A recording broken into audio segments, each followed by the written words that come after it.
Howdy do y'all, this is John, and today we are talking about Pragmata, a new video game that recently came out by Capcom.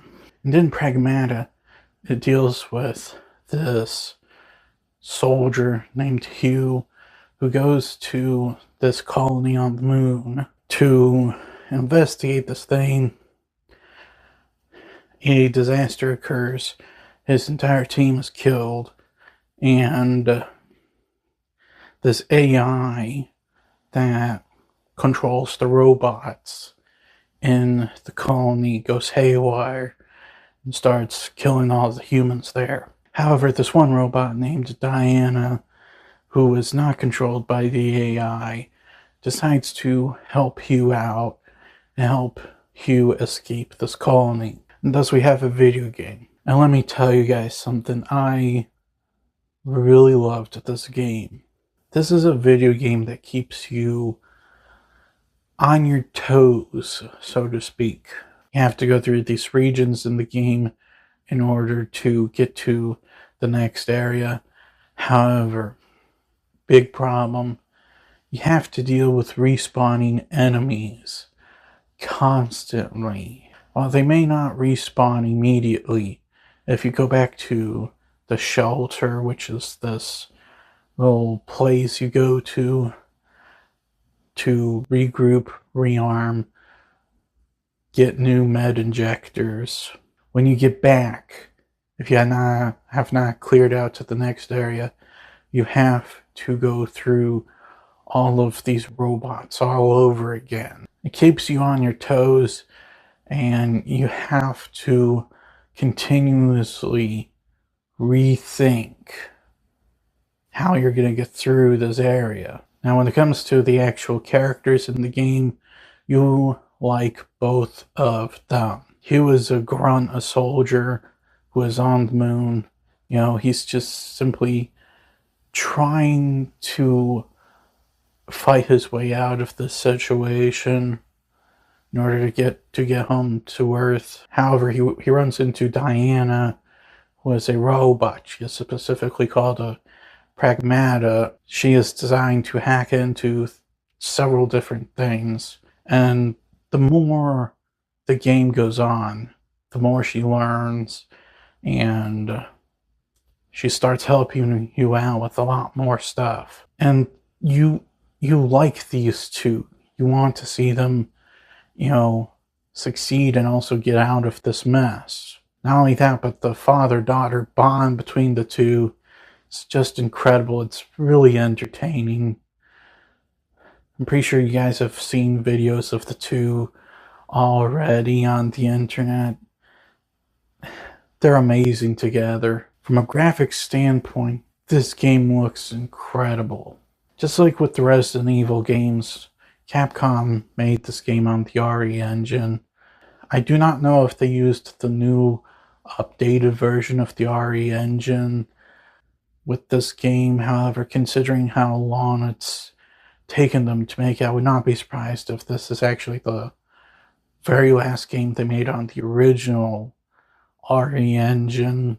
But either way, from a graphics standpoint, this game looks incredible. It looks real dang good on both the PlayStation 5 and the Nintendo Switch 2. I decided to play on both systems, and I'll give you guys the rundown as to how they are together. Now, from a control standpoint, the two systems are pretty much spot on. I did not really have an issue with the controls on either system. However, we'll say this, the fact that the Switch 2 has lower graphics quality shows a little bit more in this than it did with the Resident Evil games. The Resident Evil games, you could tell, but they weren't so obvious. This game, it's kind of obvious, but it doesn't take away too much. If you were to ask me, obviously it's cheaper to get a Switch 2 than a PlayStation 5 right now, but as for me personally, I prefer this game on the PS5 than the Switch 2. However, the the Switch 2 is really good still. It is still really good, and if you have a Switch 2 but not PS5, it's not a bad system at all to play it on. Because like I said, it's with Pragmata, the difference between the two systems is a little more obvious than with Resident Evil. The music in this game is also phenomenal. I genuinely love the music in this game. It kind of reminded me a little bit of Stellar Blade, which is a game that came out a couple years ago on the PlayStation 5. The music in that game was incredible, and this game reminded me a little bit of Stellar Blade, but in a good way. It's more like an inspired thing than they completely ripped off Stellar Blade's score, especially with the end song. The end song genuinely sounds like something out of Stellar Blade, but not in this ripped off Stellar Blade fashion, but more in this was clearly inspired by Stellar Blade. The combat is also great. There's these enemies you have to deal with that are very strong.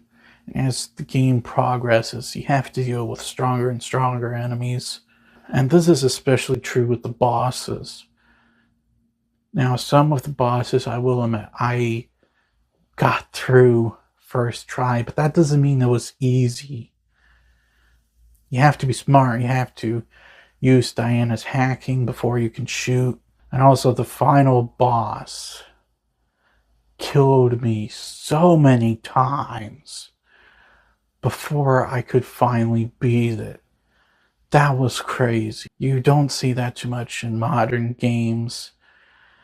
The last time I had to deal with a final boss that killed me way too many times was Stellar Blade again. I keep referencing Stellar Blade. Stellar Blade is like the peak of modern games, like games the last half decade. The PS5 era games. Guys, I really enjoyed playing Pragmata. It is truly a great game. The character dynamic between Hugh and Diana is fantastic. Graphics are incredible.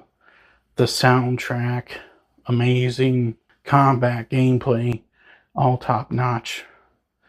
Capcom is definitely on a roll this year. Dadgum, I'm having issues thinking of stuff I truly hated about the game. The only things about it that frustrated me were really, my fault not being quicker and stuff. Screw it. I'm gonna do it. I'm gonna give Pragmata a 10. Well, that's all the time I have for today. Please look forward to more videos real soon. Please hit the like button if you enjoyed this video. Please also subscribe if you're new to the channel. Please don't forget, I also have a secondary channel. We do gaming content. Please go check it out. And as per usual, please remember, the Badetsky will return.